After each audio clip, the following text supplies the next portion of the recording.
continues to be normal. Alright, the chamber pressure looks good. Doubling up. Roger roll, Atlantis. Water towers can fly! Yes! Tango down to nominal. Flight is outside, SC off. Bring in, SC off. Yikes. You bet. Okay. We don't need any more of these.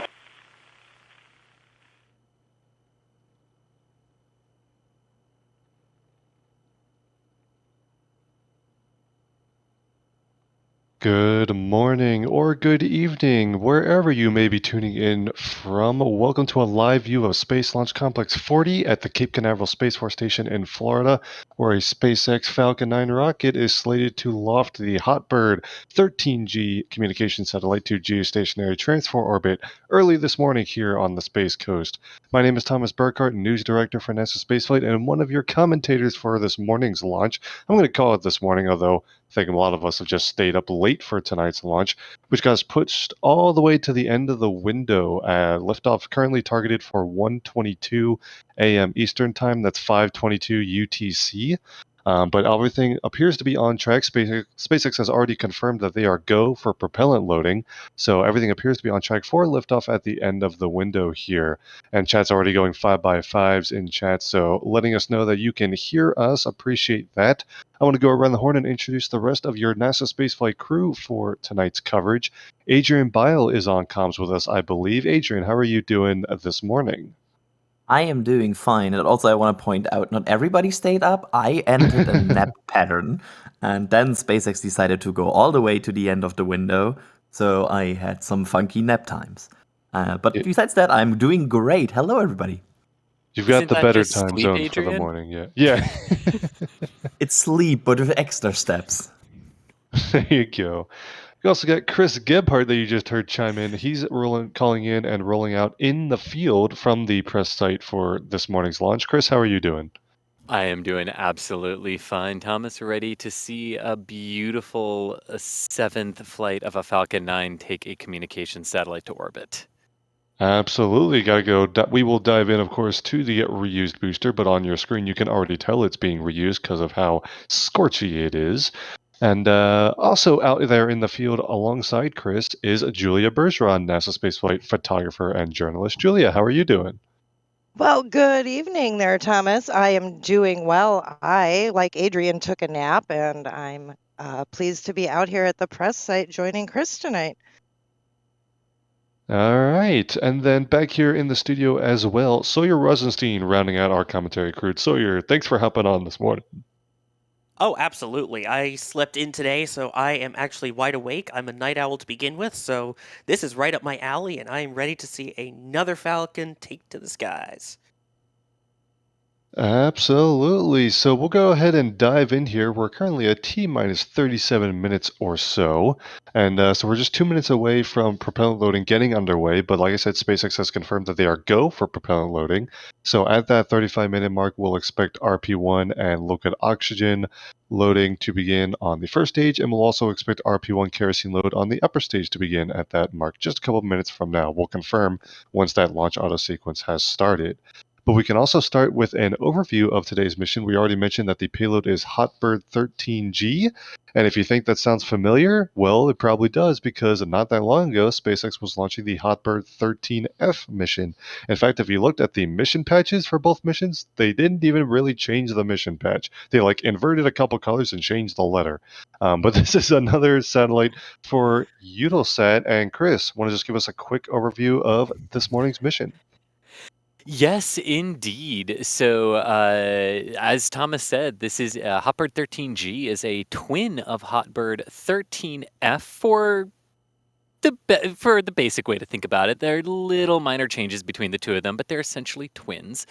And actually, with the increase in technology and the throughput of the various communication services that we can now put on satellites, these two, Hotbird 13F and 13G, 13G is the one launching tonight, will actually. Two of them will replace three of the older versions of these satellites from Eutelsat. So they are both destined for the 13-degree east orbital position in geostationary orbit. And the Hotbird-13G satellite itself is roughly 4.5 metric tons and contains 80 Ku band transponders. And it also has an L-band transmission for the European GNSS agency as well on board. And all of these are to improve overall global positioning systems and global navigation satellites for the L-band and to increase and continue that telecommunications coverage for customers within the view of the satellite. It does have a twin solar array that will generate approximately 22 kilowatts of power, and that is very important because Falcon 9 tonight is dropping this satellite off in geostationary transfer orbit, which means it'll throw the apogee out to about 35,700 kilometers, but the perigee, the lowest part of the orbit, will be very close to Earth, about 300 kilometers, and it will be up to the satellite's own solar electric propulsion to finish the job of raising it up to the full geostationary orbital altitude. This is also part of the great C-band replacement that continues here. For telecommunication satellites, there have been a rash of new launches of telecommunication satellites specifically for the C-band spectrum of the communications frequency because the U.S. Federal Communication Commission said, hey, all you satellite operators currently using this frequency range, just kidding, we're taking that for the 5G network beginning December 4th, 2023. So good luck. You've got to clear out of those frequencies.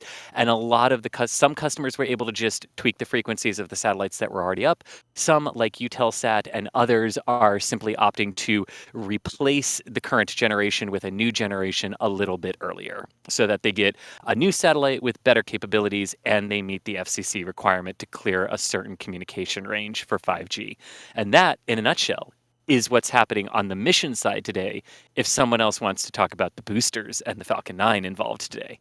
Oh yeah, we're going to dive into that for sure. Really quick, a quick update that the launch auto sequence has in fact started right on time. So propellant loading now underway. So keep an eye on the bottom of this Scorchy booster to start seeing vapors forming around. Of course, as propellant load goes underway, those super cold propellants are going to cause the air around the rocket to start to condense and form water vapor, and you'll see that visual indicator that fueling is in fact underway. But Adrian, you already alluded to this earlier. This is a reused booster. Want to tell us a little bit about it? Yes, I can. And it has quite a mission profile, I would say, with 2 CRS missions, with 2 crew missions, CRS-22, CRS-25, Crew 3, Crew 4, a Turksat mission, and 1 Starlink mission. So I would say for a booster that today does his 7th flight, this is quite a mission profile with 4 flights to the ISS. That is, I think that's kind of the highest profile that the booster can have right now. So yeah, we are talking about 7th flight. But at this point, I feel like 7th flight doesn't really sound that nerve-breaking anymore. I think there was a time when we were like, oh no, it's flying 7 times, and this is like, what? Only 7? That's like middle of the road these days, right? I know. Yeah, that's calm. Okay, we're only it will probably be fine. And yeah, we should also say that this booster didn't flew that long ago. It flew in on September 19th this year with the Starlink Group 434 mission. So it's not then that really long ago. So yeah, this booster has quite a journey behind it. Which, by the way, for reference, that turnaround is only 46 days from last flight until now on the pad. And the other cool thing about the mission today is this is the 50th flight of a Falcon 9 in the 2022 calendar year and the 51st launch of the year for SpaceX. So Falcon 9 not just breaking the Soyuz record of 47 flights in a single calendar year, but shattering it with still 2 months to go. It's crazy if you think about that this is the 51 mission. How many of these were on reused hardware? It's such a stat. Yeah. And I don't know if we want to talk about the other part of the booster with the recovery, but I mean, this booster as well will be landing on a drone ship. Unfortunately, not back on land like we almost saw, I should say, for Falcon Heavy, but did happen. Some people saw it, we didn't, but some people didn't. Yeah, I mean, Steven got a fantastic shot from at the landing zone of it too, but it will be landing about, I believe, 670 or so kilometers downrange, and will be landing on the drone ship. Just read the instructions. And speaking of those numbers, if it does land successfully, that will be SpaceX's 152nd landing of an orbital class booster. Nice. There And also we go. that's Starlink range, right? That's about where we would talk about for a Starlink downrange. If I A recall little correctly. bit, yeah, a little bit further, generally about 50 kilometers, a bit further downrange than a Starlink. And And also also just due east. We get a lot of questions on the streams Yeah. about what the trajectory of the rocket will take, and that of course depends on the orbit it's going into. Today's flight going to a geostationary transfer orbit. Those missions always go due east from Cape Canaveral. You basically want to get the lowest inclination possible in your initial parking orbit. Saves you a lot of energy that way. So due east rather than up the coast going northeast like some Starlink missions do, and the ISS flights do. yeah, why would you launch a geostationary to not east, right? Like Right, incredible. exactly. All right. So also, and I don't think I even prefaced this, but people already know what to do here. If you have any questions about today's mission or anything we're talking about, please tag us at NASASpaceflight in chat. I'm going to try to bring as many of those in as we can over the course of our stream. Also, and thank you to Alex and Apache for bumping this, because I did want to mention this, and we talked about the booster, and I totally forgot to mention it. Weird random bit of trivia that the last 6 boosters to take flight for SpaceX have been in sequential order by serial number, which is weird because SpaceX obviously reuses boosters, so they're flying in all sorts of orders all the time. But the booster 1062 flew a Starlink mission, which was followed by booster 1063 flying another Starlink mission. And then boosters 64, 65, and 66 were the 3 cores on the Falcon Heavy mission on Monday. And tonight is booster 67.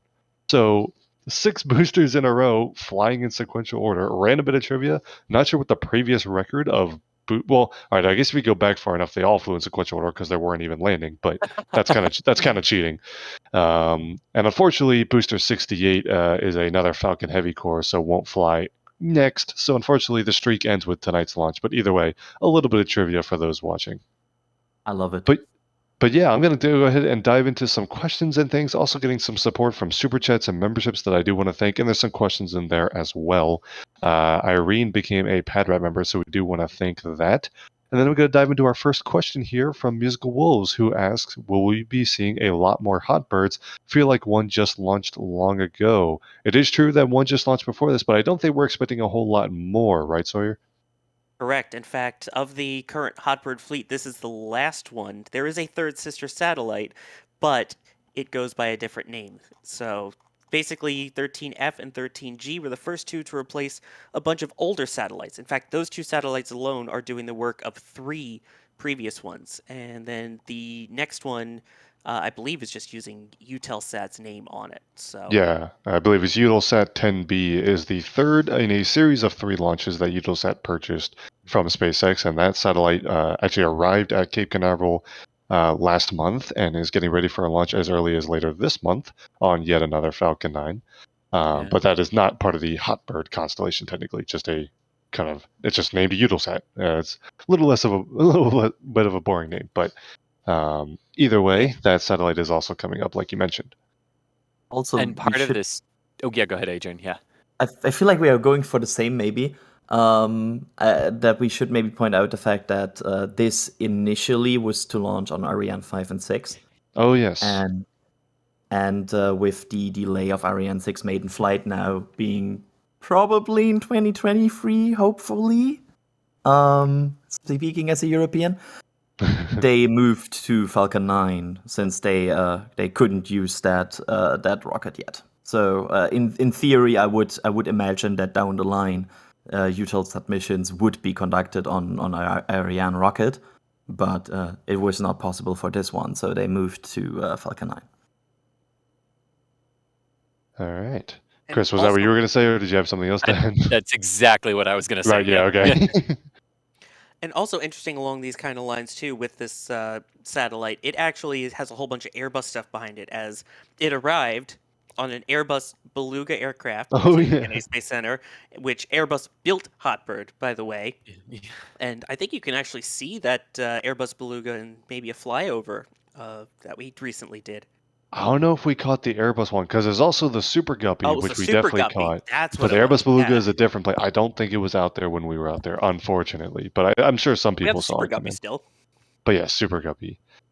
But yeah, so that is that's a quick overview of today's mission. I'm going to go back into some more questions here. Amiga Clone has a quick question. If there is a scrub today, when is the next launcher opportunity? There is a backup opportunity 24 hours later, which I guess is technically later today because we have crossed over midnight, but around the same time. I don't know if it's the exact same T0. SpaceX would confirm if they do have to scrub or delay for any reason. But everything on track so far. No weather issues to speak of, and no technical issues in work as far as SpaceX has reported. So should be all okay. And on that front, should point out the frost forming on the side of the booster now. You can definitely see the frost climbing up from the bottom of the booster as it gradually fills with propellants, and that is expected and a good visual indicator that all is on track. We're, of course, a few minutes away from the classic T-20 event, and we'll point that out when we reach it. But okay, this isn't really a question. It's technically a question. It's kind of rhetorical, but I'm going to ask it because I find it humorous. Once the Merlins ignite and run, aren't they technically hot birds? Because the bird that they're named after. Well done. Fun fact: all of the engines that are used on SpaceX rockets are named after birds of prey. Obviously, it's the Falcon rocket, which is actually named after the Millennium Falcon. But Merlins are birds. The Kestrel engine that was on the original Falcon 1 upper stage, that's another bird of prey. And then, of course, you have raptors. So, in case you hadn't made that connection, there you go. A question from Space Ignorant. Well, hopefully you're a little less ignorant after answering this question. Ask, what are the flashy lights on the 4 white towers that are never asked about? We talk about the towers a lot, but really quick, what's those lights for? So those are primarily aircraft hazard lights. So anytime you have tall towers, you have to have lights on it for general aircraft aviation in visual flight rules, which might sound weird considering we're over a military base and no flying. But flights do take place over the Kennedy Space Center and over the Cape Canaveral Space Force Station. So they do have those warning lights on the various towers. Now, they do change colors. Sometimes they are red, sometimes they are white. We believe that means operational rocket or pad or operational thing in progress on pad, because the Falcon pad is lit up and the lights are blinking white. Vulcan Atlas's pad is not lit up and they are blinking red. 39A is blinking red, but 39B is blinking white because they're getting ready for operations for SLS. So the blinky lights do mean things, but they're generally aircraft aviation hazards. I just noticed, is one of the lights currently out of order? The second tower to the right. It might be blinking in another, like it might be blocked by some reason, like if it's on the other side of the mast or something. But yeah, I see, at least on the camera, I only see 3 of the towers actually blinking. My understanding is it's on that back part that's kind of blocked there. Yeah, I know we've seen it from the other side if we're on the causeway side. So. Yeah, okay. But yeah, and yeah, sometimes they're also even different lights. So like these lights might simply be, strobing for aircraft awareness, like Chris said. And I know like near the base of the pad and like where all the gates are and stuff, there are those like green lights or red lights that help indicate pad status, and sometimes we see those as well, like Chris mentioned. All right, another question to dive in here. Lightning Angel asking, what is the reason that SpaceX doesn't usually land the boosters on land? Is it mostly for safety reasons? I believe it actually comes down to vehicle performance. Adrian, want to dive into that? Yes. So I would imagine that they would land more on land if they could, but since we mentioned the downrange before, this is basically how far the rocket needs to go downrange and has the performance to deliver this payload. If they would have any margins, they could do boost backs, they could do less going downrange and let do the second stage more work. But yeah, this is basically the requirement based on the mission profile. So yeah, they don't have the margins to do boost back, to come back to return to launch site.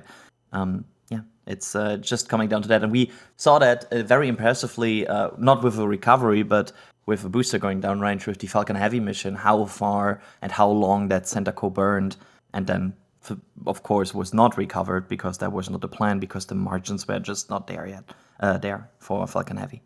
So, yeah, it comes down to performance.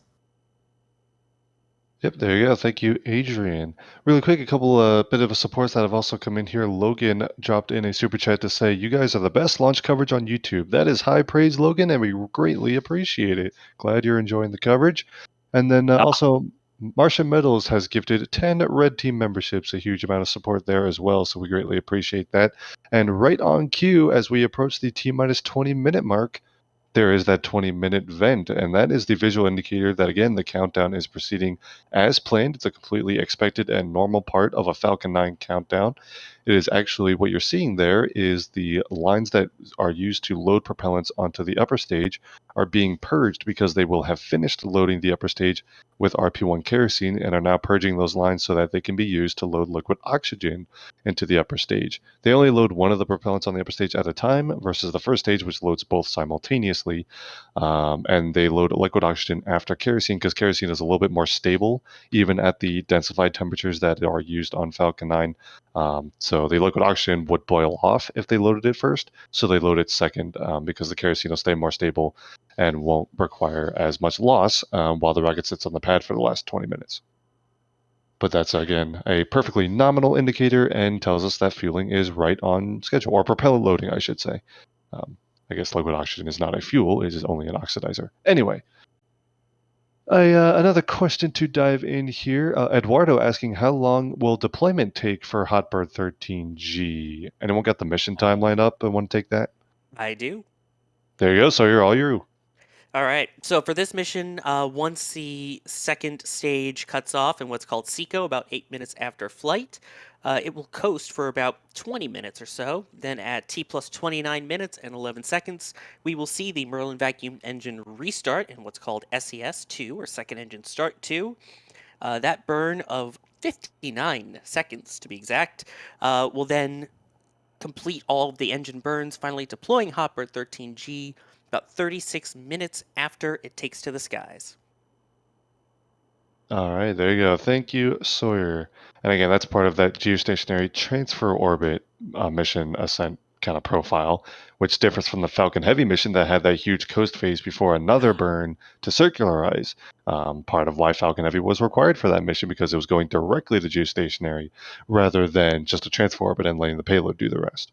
So, and you can really see that if you compare. I had a Twitter thread on this yesterday. You can see that difference in geostationary transfer orbit versus direct injection to geostationary, which is what Heavy did yesterday. Because today, on tonight's flight, the first stage will cut off and the second stage will ignite for its first burn, roughly at a speed or a velocity of 8,200 kilometers per hour, which is what the second stage needs as the starting velocity to do a geostationary transfer orbit mission with a satellite that's 4.5 metric tons. But yesterday, the center core, when it separated and gave the second stage, okay, go light second stage, go do your thing, was traveling 14,200 kilometers an hour. So it's quite a significant velocity difference between GEO and GTO for second stage starting velocities during these flights. Yeah, awesome. Thanks, Chris. All right, our next question here is a fleet question, which of course means relaying it to our resident fleet expert, Julia. How long can the drone ships stay out to sea without needing to come back to port for refueling or resupplying in some other way? Because, of course, SpaceX technicians head out with the ships as well. Oh, that's a good question, Thomas. To be honest with you, as long as there's food available for the crew and fuel, so they can stay out there easily for a couple of weeks. I know some of those tugs were offshore supply tugs. And same with Bob and Doug. They were also offshore supply vessels at one point. So they can carry a lot of food. Think of it as a small little city that they live on. And if they don't have enough food, well, somebody can run it to them, which leaves the concern of fuel. And that would be the only constraint for the tugboats or Bob and Doug. Easily 2 weeks, though, they can be out there. And of course, for the sakes of all the technicians that go out there, we hope it doesn't come to that usually. But tonight's is the first launch attempt for this mission, and hopefully it goes off, and those technicians can come back on the nominal mission timeline with a fresh booster ready to be refurbished again. Thanks, Julia. Bring in another super chat quick here from some guy named Alex Physics. Not sure we know that guy. Says, this being a Hotbird satellite launch, I think the super chat can pay for at least a bucket of hot wings. Appreciate that, Alex, as well as all of your support for the NSF team as usual. Is no one going to here's talk about the fighting over the wings part at the end there? you know. I wasn't going to, but he also mentioned not responsible for fighting over the wings. Yeah, and I was just going to assume that we're all going to play nice and not fight over any hot wings. Okay, cool. I'm taking the whole bucket then. No, is that how that works? Yeah, those are fighting words. I feel like, I have to step in here as well. I don't agree with you taking the whole bucket. All right, we'll share. Okay. Oh man. We got a question here from David who says, how many successful booster landings have there been since the last unsuccessful attempt? Luckily, I've got a spreadsheet for this, and I pulled it up to answer this question. This would be, assuming successful, the 78th successful landing in a row across both Falcon 9 and Falcon Heavy hardware for SpaceX. So 77 so far, and this would be the 78th on tonight's mission. Was it March of 2020 the last time they lost one? The last failure was on the Starlink version 1 L19 mission in 2021. I'll find the exact date in a second. Starlink. February 16th, I believe. That sounds Okay. Yep, February 16th, 2021 was the last time they lost a booster during a landing attempt.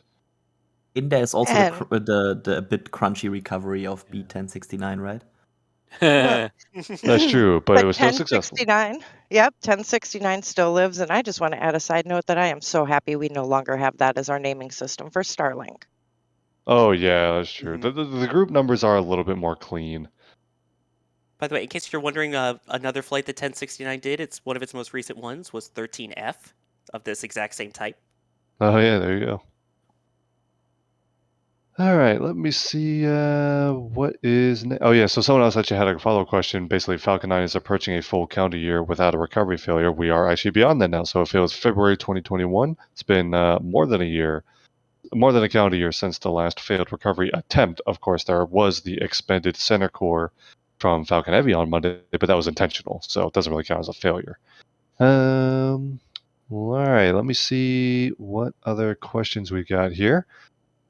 James has a question. If Falcon 9 was made out of stainless steel like Starship is, do you think the performance would improve? My guess is that performance would actually decrease, right? Yeah. Yeah.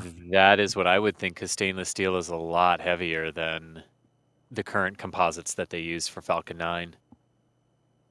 Right, so I believe it's a combination of, there's carbon composites that are part of the you see the inner stage, that being black is kind of evidence of the carbon composite. Same thing on the landing legs and a lot of other parts. The main tank structure is an aluminum lithium alloy, but all of those are lighter than stainless steel. Part of that trade they made with Starship is, yes, it's higher weight, but the manufacturing and handling is cheaper and more affordable, and it also gives you some different thermal properties that are beneficial to the Methalox infrastructure that they're using and things like that, as well as reentering.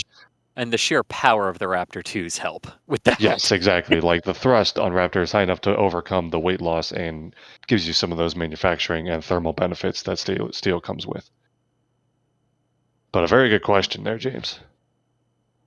All right, next question here. Slow-mo asking, what's the trajectory? I'm in South Central Georgia. Any chance I see this? It is flying due east and not up the coast like a lot of other flights. However, South Central Georgia, maybe you can still catch a glimpse? South Central, if the clouds aren't there, yeah, it'll be low on the horizon, but yeah, you've got a shot. Yeah, much better shot if you are down in Florida proper. Yeah, I've seen those going due east occasionally from Tallahassee, but which is more, central panhandle, but it's possible. I gotcha. Just in case anybody wondered, I don't have a shot to see it. No, Adrian, I think you are outside of the visibility cone, unfortunately. But technically, so am Barely. I, because I'm inside hosting the stream and won't be. And the launch pads are behind me from the perspective of my desk. So here we are. Anyway. Well, you should get Valentina on fixing that for you. Oh yeah, I'm sure Val will see it. And as mentioned, my camera has a view of it in South Florida here, but my view is from inside my office. So yeah. There you go. All right, coming up on the 10-minute mark, so everything proceeding to plan so far. Propellant loading still underway. The first stage will be getting near the end of its propellant load for both kerosene and oxygen. And kerosene loading on stage 2 is already completed. Liquid oxygen load underway on the upper stage now as well. Everything appears on track for liftoff. So taking a couple more questions before we get to the business end of the countdown. Sep has a follow-up to our drone ship question. If the launch is scrubbed, will the drone ship come back or will it just stay out? Julia, I think it depends on how long the stand down is, right? Right. For the most part, they just stay out. It has to be a pretty major technical issue where they take that rocket back into the HIF, usually, or of course weather issues as well, before they're going to turn around and come back. And even then, Julia, right, depending on what the sort of Falcon manifest is at the time, they might not even come back. They might just redeploy to the new landing zone for the next mission, right? That is correct. We have seen that happen as well, Chris. And if it's weather, sometimes they just divert to, if they're in a southern trajectory, they go to the islands to take shelter, or they just go closer to the Gulf. I guess you could say it all depends on what else is on the calendar. Yeah, for sure. I appreciate that. Yeah, there you go. Really quick, I do want to thank everyone who sends support to these streams, whether it's a super chat or a membership or things like that. And before we get too close to launch, I do want to thank anyone who supports us another way via the NASASpaceflight.com shop. And I do want to plug some of the latest merch, including the NSF calendars. We haven't talked about this recently, but there are fresh calendars for. Oh my goodness! I just realized what Sawyer did. Ta-da. Sawyer, I'm so sorry. That was so. There we good. go. It's okay. Listen, it is after 1 a.m. and he tried to throw it to the calendar and messed it up. If you need a calendar, NASASpaceflight has calendars on the shop. And there are actually two versions this year. There is the Starbase calendar, which of course has all your favorite photographers and photos from Starbase, as well as a broader spaceflight calendar that has at least 1 month has the Starship stuff, but it also has things from across the country of your favorite NSF photographers. And if you buy one, it's $40, but if you buy both, it's $60. So a little bit of a discount if you do grab both. But again, all of the NSF merch, including the calendars, as well as shirts, metal prints, all of those good stuff, goes towards expanding our coverage here on NASA Spaceflight and bringing you better coverage of future spaceflight events. Highly recommend the Falcon Heavy merch. There's new Falcon Heavy launches coming up even after Monday's mission. So if you want to support the Falcon Heavy merch, you can grab that. I'm currently wearing my hoodie, actually, because I just got here right after launch, go figure. But anyway, that is a great way to help support us, and we thank everyone who does so. Sorry, I really have to owe you an apology. That was a great throw, and I just messed it up entirely. It's okay. I tried. You can play for the Yankees. Oh, jeez. Anyway, ignoring sports stuff, let's go back to rockets. Next question here. Foolproof Duck has a question. What's the future of Falcon 9 once Starship starts flying? Will it become redundant or be used for special missions? There are a couple missions that Falcon 9 will have to keep flying for a while to keep supporting, right, Chris? Yeah, the biggest ones of those being the NASA crew flights up to the International Space Station. NASA, in addition to the 6 that were under the original procurement for the commercial crew program, have procured 8 additional ones on top of that from SpaceX for Crew Dragon flights to the ISS, which basically, along with the 6 flights that Starliner will do, allows NASA to completely crew the International Space Station with 2 missions a year out through the 2030 retirement date for the ISS. So that's the biggest one. Cargo resupplies are the other ones that will continue on Falcon 9s. But yeah, until Starship is really proven, the Falcon 9s and the Falcon Heavies will continue to do the bulk of the missions, and then there will be overlap years. But eventually, yes, the idea from SpaceX is that Starship will just eventually take over. Right, yeah. Thank you, Chris. All right, someone in chat is now roasting my. Sawyer, all right, now this is your fault because now chat's roasting my sports teams because you brought up sports. So thanks for that. Hey, you're the one who missed my cue. It's all good. I did. It really is my fault when it come down to it. Really quick, I want to throw it out to the folks in the field because I do want to get a quick weather check. How's the weather looking as we approach T-minus 5 minutes? Any dense fog in the way this time?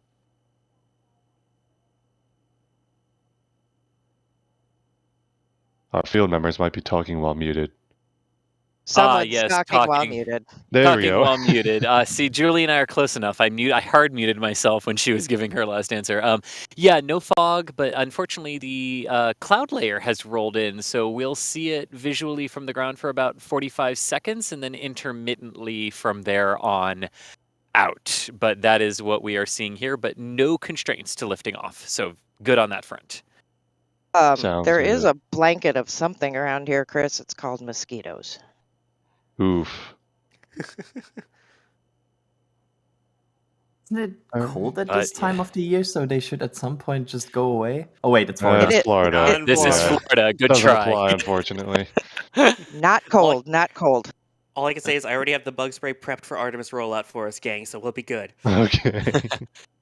If you see a Floridian wearing a sweatshirt, it's because of the mosquitoes, not the weather.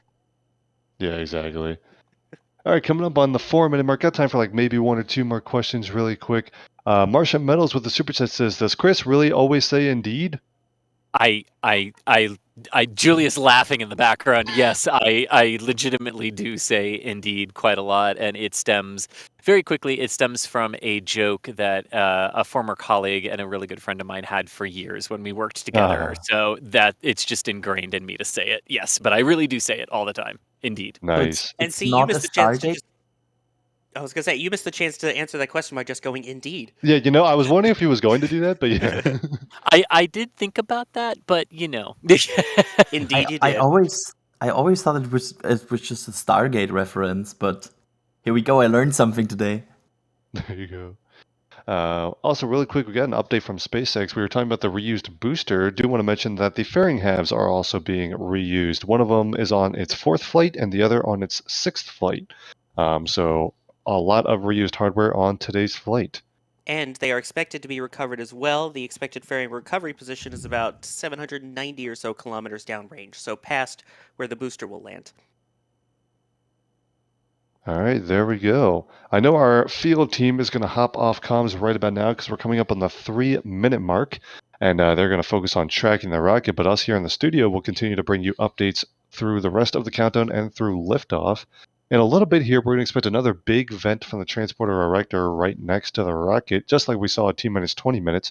That would be the indicator that liquid oxygen loading has finished on the upper stage, and they are once again purging the lines and that's just basically an indicator that the upper stage is completely full of both propellants, and we'll also get a call out from SpaceX when propellant loading is complete. And right on cue, we get an update. Stage 1 liquid oxygen load has just been completed. Just to add to that, Thomas, there's first a second vent, and then there's the third vent because the rocket went away. And like we take that one. we're just going to go ahead and mute Adrian's mic from now on. I like that one. That was good. Like the All old right. joke, I'm gonna wear a Gunter vent. Yeah. Yep, there we go. Really quick, James, thank you for the Super Chat support as well. Much appreciated. Kajetal offered a Pad Rat membership, so appreciate that as well. And Martian Metals gifted 10 more Red Team memberships. Thank you to everyone who sends support on these streams. Really, really appreciated. And I think we're going to put a hold off on questions now as we are under 2 minutes to go. Falcon 9 is just about to finish its propeller loading and will be full of both RP1 kerosene and liquid oxygen oxidizer for tonight's liftoff. Everything on track for 1:22 a.m. local time. And again, today's flight is flying due east from Cape Canaveral Space Force Station, Space Launch Complex 40, headed towards geostationary transfer orbit. Expecting a downrange recovery for booster 1067, making its 7th flight, landing on Just Read the Instructions Station downrange. Also expecting a recovery of both fairing halves, which are also flying for the 4th and 6th times, respectively. There is that vent from the transporter erector as Stage 2 liquid oxygen load completes. And Bob is downrange. Thank you, that Sawyer. Coming up on the T-minus 60-second mark, everything appears on track for tonight's Hotbird-13G mission for Eutelsat. At that 1 minute mark, that's when the propellant tanks will be pressurized all the way up to flight pressure, and then the computer will take over pretty much everything in the final part of the count as the vehicle goes into startup. Yep, confirmed that vehicle is in startup now, so Falcon 9 taking control of the countdown. Also, the tanks on Falcon 9 are now pressurizing the flight levels, giving it a little bit more strength as it ascends. The launch director has just confirmed that we are go for launch at under 30 seconds to go. Once we see liftoff, you have to wait about 10 seconds or so for the sound to reach the camera, but once it lifts off, I'll give a brief statement and quiet down because we want to hear the rocket rumble as well. We've got our microphones out in the field. Here we go, T-minus 11 and 10 seconds to go. T-minus 5. There's 0. There is engine ignition and liftoff of the Falcon 9 with Hotbird-13G for Eutelsat, making its way to geostationary transfer orbit from Florida. Vehicle has cleared the towers.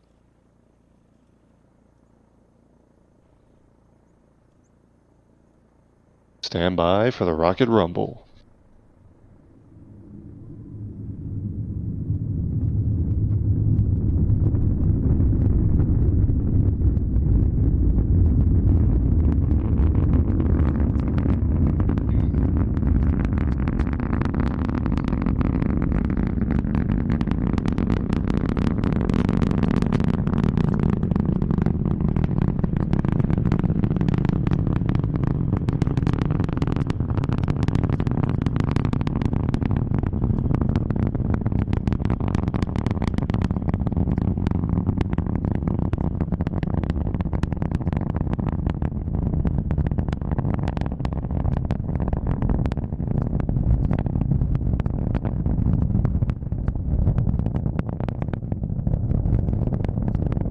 Max Q.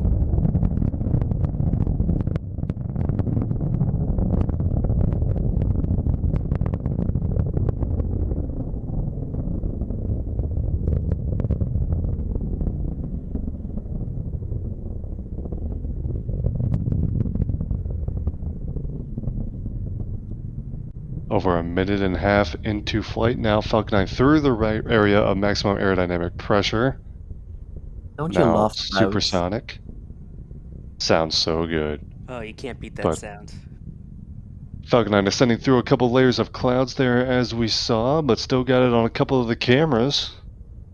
There's about 45 seconds or so left in this first stage phase of flight. So next up will be a bunch of items in quick succession, starting about 2.5 minutes into flight, which include main engine cutoff, MECO, first and second stage separation, and then the startup of the Merlin vacuum engine of SES-1.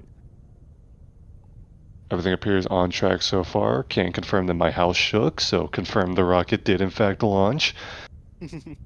I love also as the atmosphere gets thinner, you can see more distinctly each of the 9 Merlin 1D engines as we climb into orbit with this great onboard camera.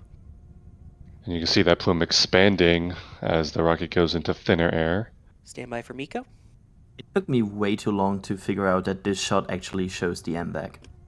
Oh yeah, I- that shot on the left is looking up into the bell of the MVAC engine, and there is separation. Standing by Yeah, for ignition. I think that took me like 40 SpaceX missions to understand that. There we go. So Merlin vacuum engine ignition. So that's the vacuum optimized version of Merlin on the upper stage now firing. First stage has done its job so far. And on that left-hand camera view, you'll see the grid fins deploying. So the first stage now making its way back to Earth. Well, technically it's still ascending. It'll have some upward momentum that'll carry it up to a bit of a higher apogee before it makes its way back down to just read the instructions for its landing attempt. We are now 10 seconds away as well from fairing deployment. Those are the two halves that have been protecting the Eutelsat Hotbird-13G satellite.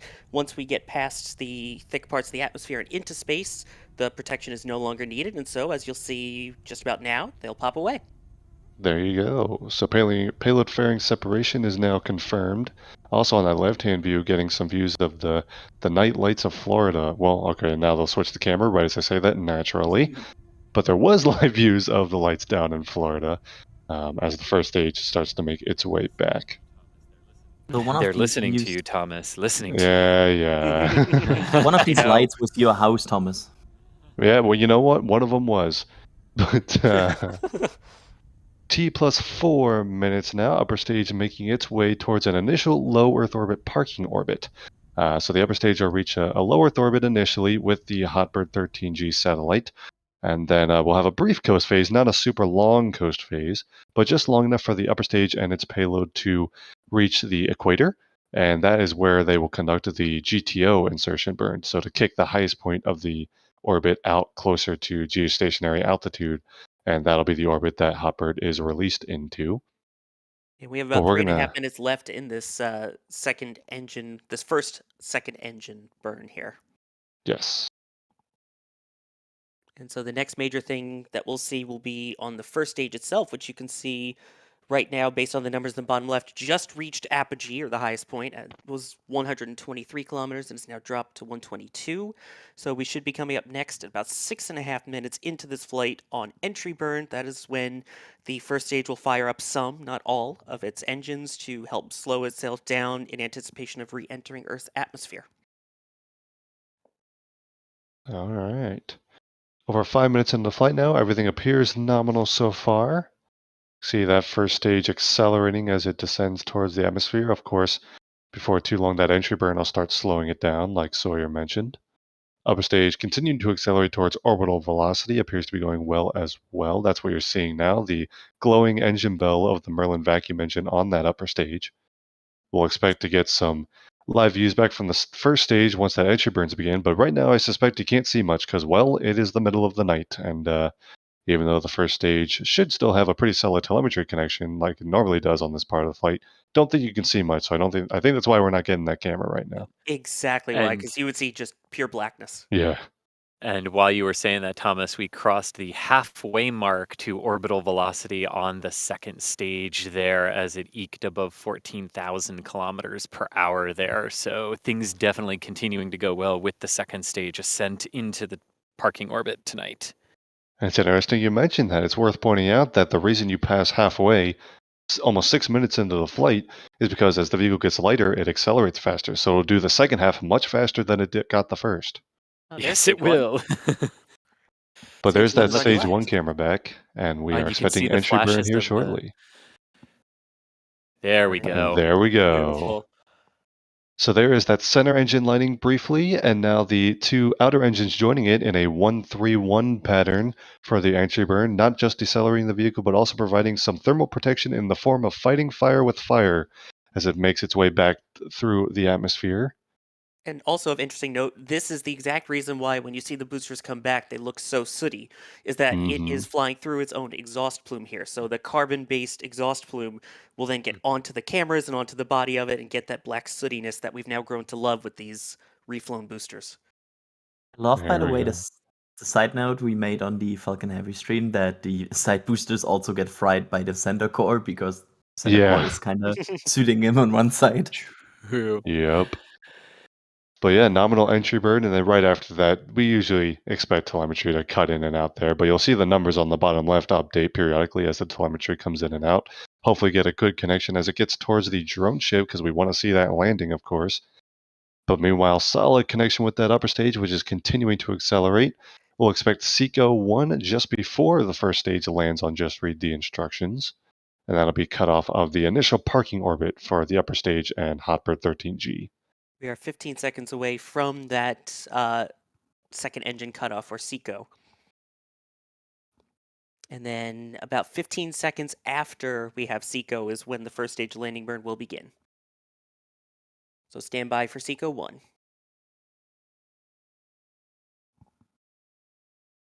There's Seeker 1. And that's a good velocity for SECO 1 too, 27,300. That's what we want to see. All right. So while we wait in that parking orbit, we're going to check in with stage 1. You can see the speed dropping, so the landing burn appears to have started, and there's the There it is. camera view. Oh, and the drone ship. And a Yes. little bit of drone ship there. And you see those grid fins helping with the last minute steering? Yup. That looks good. There's just read the instructions. Landing leg deployed. Or landing legs deployed, I should say. And touchdown! Booster 1067 earns a -8 to its name with a successful landing on Just Read the Instructions. And Woohoo! again, that is SpaceX's 152nd successful landing of an orbital class booster. 78th in a row as well. And not even 51st centered. and 51st SpaceX launch of the year and 50th Falcon 9 launch of the year. Incredible. Oof. And it is only the first week in November. Got some time left to go. Yeah, I believe there's what, 6 And more Falcon launches scheduled this month alone? something like that. And SpaceX also confirming nominal orbit confirmed for the second stage. So that is also what we want to hear now that it is in its coast to the equator for the burn to GTO. All right, there we go. So Booster 1067 done its job so far. Of course, the mission is not over yet because, like you said, upper stage has a coast phase and then a second burn to go. But the initial phase of flight has gone well so far. Perfectly nominal callouts, and like you said, a nominal initial parking orbit. So a good start for tonight's mission so far. There's a little bit of a trajectory. It gives you an idea. Stage 2 making its way down south towards the equator, and Stage 1 happily stationed downrange. And we'll expect that to come back to port in a couple days, right, Julia? Yeah, it takes well, it is nighttime, so crew transfer and fuel, depress. So they may not transfer crew until morning. But yeah, it typically takes about 3 days for them to come back home. And so, really quick here, someone with the mission timeline in front of them again. What's the length of the coast phase before we expect MVAC to reignite? So this So is about. Oh, you No, go got it ahead. or Go ahead. Sorry. Yep. Go. Yeah, so right now we have about 19 minutes left or so on this coast phase. At just after 29 minutes after liftoff is when we will have reignition of that second engine, or as we call it, SES-2, and that is a 59-second burn. And then shortly after that, at T plus 36 minutes, is when we should see the final deploy of Hotbird-13G. There we go. SpaceX will, of course, keep us updated on that portion of the mission. I do want to take a quick look at one of our favorite views on a launch day because a good launch day is one that ends with an empty launch pad. And I believe we got a camera view showing that Space Launch Complex 40 is now empty, Falcon 9 having departed at the end of tonight's window at 1:22 a.m. local time. Was that the moon behind the second stage engine? Was it? I We should go back believe to that check might that have view been the really quick. moon based on the angles, but yes, sorry, I just saw that right before we cut to the pad shot. I think that was the moon behind the Moon. engine bell of Falcon Moon. 9. Moon. Oh, Yes, okay. I'm learning. There we go. Yeah, gonna have to go back and analyze the footage maybe because that might be cool. But stage 1, you can see the transporter erector thrown back, ready to be probably put back horizontal in the next day or so that they can queue up yet another launch. I believe we got another pair of Galaxy Sats next on the manifest. If you heard that name recently, there was a pair of Galaxy satellites already launched by Falcon 9 earlier this year, and another pair slated to launch next week on Falcon 9 from Pad 40. So they'll start getting the pad ready for that mission as well. Correct. The last one was 33 and 34. And ironically, this one, though, instead is Galaxy 31 and 32. Yeah, launching They're slightly out of after. order, but that's fine. But yeah, that is November 8th that is scheduled to lift off from Pad 40.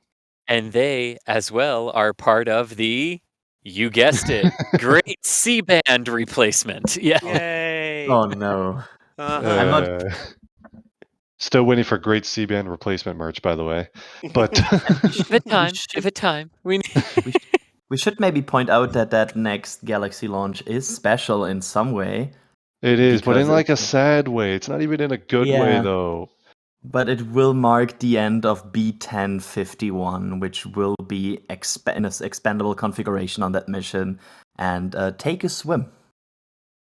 Hey, Space CEO once told me that there's nothing wrong with a little swim, so I'm not giving up hope just yet. But I have a feeling that Booster 1051 will be flying for the last time on that next flight. But that's a story for another time. I think it's about time we wrap up this very early morning launch and let our people our folks out in the field get some sleep. A huge shout out to the crew here at NSF who made this coverage happen. Thank you all so much for tuning in. I want to go around the horn really quick. Adrian Bile, thanks for getting up early for us this time. Yeah, thanks for having me. And for the second stage burn, I will join that with a second nap. All right, there we go. Chris G, thank you for rolling out and providing this camera view for us this morning. Hope the launch was enjoyable out there in the field. Always, always, always, and my absolute pleasure to help bring it all to everyone. And really quick, also out there in the field, Julia Bergeron, looking forward to your photography coming from this launch. And of course, appreciate the commentary as always. Oh, why, thank you, Thomas. It was worth every mosquito bite. And thank you, everyone, for joining us. Also in the studio here, Sawyer Rosenstein was here for us. Sawyer, thank you so much for hopping on this morning. Thank you very much. It was really fun to have, they've got Hot Girl Summer. We've got Hot Bird Fall right now, so I love it. I love I'll it. leave you with Oh, a terrible Sawyer. Sawyer, thank you so much for your You're welcome. commentary as well. No problem. It's Um, fun doing that with you, Thomas, and everyone here. I love this. Oh, it's great. And my name has been Thomas Burkhardt. Thank you all so much for tuning in. I also want to give a big shout out to Kevin, who is a new operator here on the NSF team. His first shot operating a live stream, and I think he nailed it. So, Kevin, thanks for hopping on and helping us today. And hope to see you on some future coverage as well. I hope everyone in chat gives Kevin a shout out for his production work tonight. But I think that's going to do it for today's launch. So again, thank you all so much for tuning in. I think we'll throw you all to Space Coast Live to get some live views of the Space Coast. Next up here in Florida should be the rollout of SLS coming up very early Friday morning. So stay tuned for that. We'll, of course, have live coverage from here in Florida as well as across the country and around the world. Also check out our written coverage on NASASpaceflight.com. But that's going to wrap up our coverage for this morning. Thank you all so much for watching, and we will see you all next time.